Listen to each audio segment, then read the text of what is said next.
Lagyan mo ng coffee ang hinog na Okay po, hinog na saging at coffee. 1, tatlo yung saging niya. 2, ay, naputol. 3, naputol kasi. Coffee?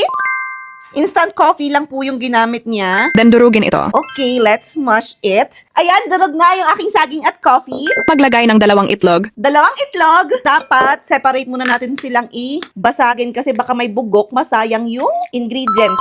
1, 2, 1/3 cup sugar. 1/3 cup sugar. 1/3 po ito ha. Nalipat lang namin sa lagayan. Mamaya may magsabi na naman na hindi 1/3 yung nilagay ko. It's 1/3 nalipat lang sa lagayan, okay? 1/4 cup cooking oil. 1 teaspoon vanilla. 1/4 cup cooking oil. Again, 1/4 po ito, nilipat lang sa lagayan. Okay? Ang gagamitin ko lang ay 1/2 teaspoon na vanilla kasi vanilla extract po itong gamit ko. Kasi matapang to pagka madami. Haluin at salain ang 1 cup all-purpose flour 1 cup all-purpose flour. Again, 1 cup po ito. Sinalin ko lang. and 1 teaspoon baking soda. 1 teaspoon baking soda. Mix, mix, mix. Tapos, i-mix natin lahat yung mga ingredients. Bango! Magsalin sa puto molder ng mixture. Wala akong mold ng puto. Ganito lang ang meron ako.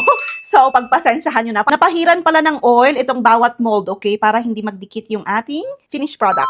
So, ayan, nasalinan ko na po yung 10 kong mold. Maglagay ng cheese at mixture again. Ito na po yung cheese ko. Ang kakapal! Oh, diba? So, yummy. Sobrang cheese. So, ibig sabihin, makakain. Ay. Tapos, lagyan daw ulit yung ibabaw. Takpan lang ulit natin sila. Ay.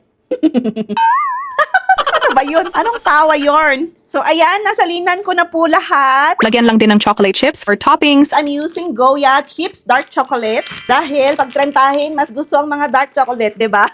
Ay. Ay, ano po mga tawa iyon? Ay, ang dami kong inilalagay. Okay, lagyan na ng chocolate chips at nakakain na rin ako ng chocolate chips. Steam for 15 minutes. Ang gamit kong steamer ngayon, baka tanungin ninyo, is yung steamer ng Red Chef. Pinakita ko na to sa inyo before. So yes, we're going to use it today. Mag-English na agad. Biglang nag-English, mag-i-steam lang. Puro laway ko na to. Di bali, kami lang kakain.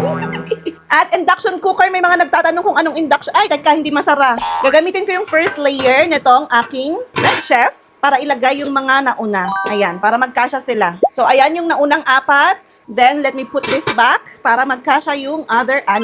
And then, let's cover it up. 15 minutes daw ito, guys. Nakagawa lang naman tayo ng malambot at masarap na coffee banana cupcakes. Guys, 15 minutes na, hindi niyo pa ako makita. Ay, ang ganda! Ang ganda ng kinalabasan. Nasa langit na po ako. O, tingnan nyo. Ay, ang ganda Hanguin natin ang ating mga cupcakes. Tingnan natin yung first layer. Oh! Maganda rin ang kalabasan ng first layer. Ang ganda ng steamer, no? At ang syala tignan. Tada! So, ito na yung ating banana cupcake. Palamigin lang natin, tapos titikman na natin. Tada! Ito na yung ating finished product. Ang bango niya, guys. Pipiliin ko yung maraming chocolatey. And look inside. Tada! Lumamig na siya.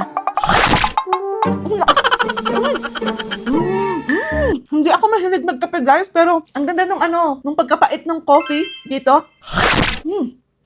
Sarap. Thank you ulit, Mami Jackie, sa buhay mo.